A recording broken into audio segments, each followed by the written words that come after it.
कुल्लू के अखाड़ा बाजार में जहां मलबे में 6 जिंदगियां दफन हो गई थी, वहां से 2 लोग और मिले हैं। 48 घंटे बाद बेचारे ऐसी हालत में मिले कि देखने वालों की रूह कांप गई। कभी न उठने वाली हालत में।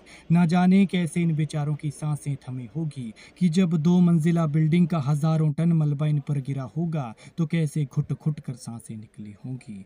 बेचारे परदेसी थे, हिमाचल में 4 पैसे कमाने आए थे, लेकिन यहाँ दर्दनाक मौत का शिकार हो गए। लेकिन कहाँ इन लोगों के अपने इनका इंतजार कर रहे थे, किसी चमत्कार की राह देख रहे थे और प्रार्थनाएं कर रहे थे। लेकिन हर नए दिन के साथ, हर नए पल के साथ उनकी ये आस उम्मीद टूटती गई और प्रार्थना साथ छोड़ती गई।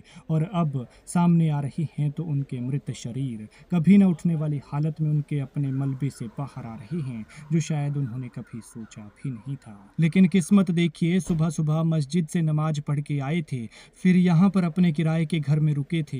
कमरे में गए ही थे कि कुछ देर बाद ये भयंकर हादसा हो गया। पूरी की पूरी बिल्डिंग इन पर गिर गई थी। इस लैंडस्लाइड की चपेट में 10 लोग आए थे। 3 तो उसी वक्त निकाल लिए गए थे, एक इसके बाद डेड बॉडी निकाली गई थी। 6 लापता हो गए थे, जिन्हें अब एक एक करके निकाला जा रहा है। अभी भी यहाँ पर मलबे में एक जिंदगी दफन है, वो न जाने कहाँ है। वीरवार सुबह ये भयंकर लैंडस्लाइड हुआ था और आज 48 घंटे बाद ये 2 लोगों के शव मिले हैं।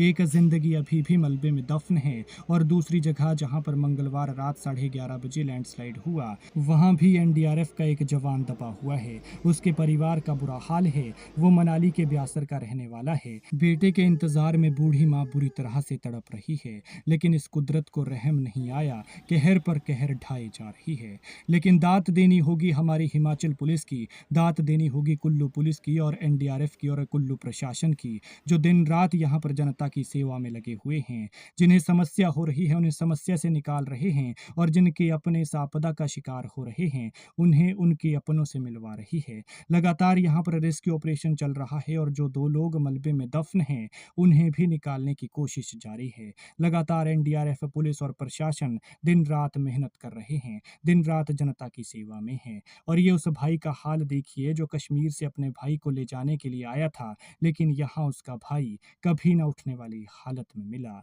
ये बेचारा अपने भाई के लिए रोता रहा, बिलखता रहा, तड़पता रहा और मलबे को देखकर ये कहता रहा, वो मुझसे 8 साल छोटा था, मेरे हाथों में खेला था, लेकिन अब न जाने वो कहाँ चला गया। भगवान ऐसा दर्द किसी को न दे। मलबे में दबे ये लोग कश्मीरी मजदूर बताए जा रहे हैं, जो 4 पैसे का जुगाड़ करने के लिए हिमाचल पहुंचे थे, लेकिन यहाँ आफत का शिकार हो गए। दूसरी जगह पर जो अहमद नाम का लड़का इस कुदरती आपदा का शिकार हुआ, वो तो बेचारा 5 दिन पहले यहाँ आया था। 5 दिन पहले यहाँ रहना उसने शुरू किया था और एक छोटी सी चिकन शॉप पर उसे काम मिला था। जब हादसा हुआ तब वो घर से बाहर निकल रहा था, उसका साथी दरवाजे तक पहुंच गया था, इसलिए बच गया था। वो अभी 2-4 कदम पीछे था, इसलिए इस आपदा की चपेट में आ गया। और ये 6 लोग देखिए किस तरह से एक एक कर निकाले जा रहे हैं।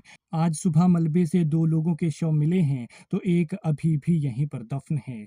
खैर भगवान मृतकों की आत्मा को शांति दे और दुखी परिवार को दुख सहने की शक्ति। साथ ही जिस तरह से यहाँ पर पुलिस और प्रशासन और एनडीआरएफ टीम लोगों की सेवा में जुटी है, कुल्लू को समस्याओं से निकालने में जुटी है, उसके लिए इन जवानों का हौसला बढ़ाने के लिए एक शेयर तो बनता है।